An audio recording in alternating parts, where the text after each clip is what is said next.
Thank you very much, and to your family, welcome. So, to start with, what would happen to the economy if the 2017 tax cuts that were passed through reconciliation by the Republicans expire and go away? What would happen? I think Americans would have a major tax increase on their hands that would lead to a lot less innovation, a lot less productivity, and we would have a worsening economy that I would not want to predict how bad it would be. So the Treasury Secretary nominee said it would be catastrophic. Do you agree with that? Yes, sir.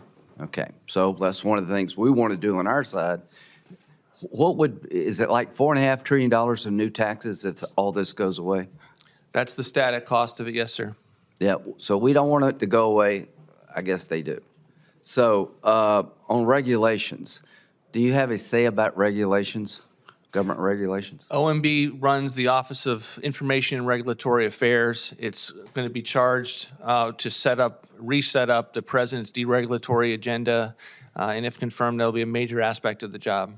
So when it comes to energy production, will you pledge to try to make it easier for America to soundly and safely extract the natural resources that we own, so we don't have to buy oil and gas from people who hate our guts? Yes, Senator. Okay. Do you believe that would make us safer? We're energy independent. I do believe it's vital from a security standpoint and from the standpoint of Americans' pocketbooks to rely on cheap American energy and not to squander that. Is it part of the goal of this administration is to make sure that we, in the AI space, we dominate?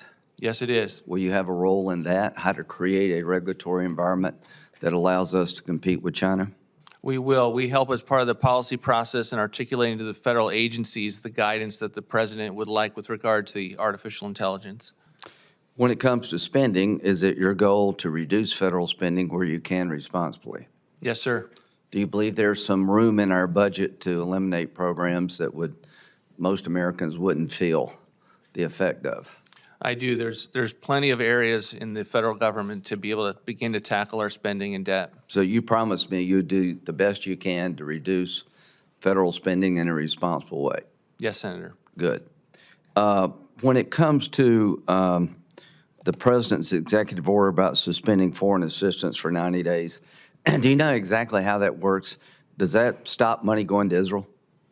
No, Senator. The Senator, it is a 90-day review of the programs that are in place, and it is to ensure that all of those programs are consistent with the president's viewpoint, of which, of course, aid to Israel continues to be one of them. So what's the most important function of the federal government in your view? I believe it's to keep the American people safe and secure so they can enjoy their liberties and to protect their rights. Are you familiar with the amount of money we spend GDP-wise on defense? What is it right now? I am aware. I think It's like 3.1%. 3%, yes, Senator. And it's going down to the mid-twos. Do you realize that's still only 4 times in American history we've had that small of amount of money spent on our defense? Will you be open-minded to make sure that we can defend this nation by creating a bigger Navy? Absolutely, Senator. It's a priority of the president. It was a priority at OMB in the first term to make sure that we establish maritime supremacy in this country, and it will be if confirmed. What is the size? Do you know how much money the State and Foreign Operations Subcommittee spends on the State Department and foreign assistance? Off the top of my head, no, I don't know what the allocation is for the 302B. It's $69 billion. Now, that's for the entire State Department, all our embassies, everybody, and the aid we provide to distressed places in the world. What percentage of the federal budget is that? Do you know, outlays? I believe if you did a small percentage, it would be a small percentage compared to $7 trillion. It's 1%. Now, having said that, try to save money. Let's don't waste money. But I believe, I'm a pretty hawkish guy, if you don't get involved in the world and you don't have programs in Africa where China is trying to buy the whole continent, we're making a mistake. So it's 1% of the budget. You can eliminate it all. You're not going to balance the budget.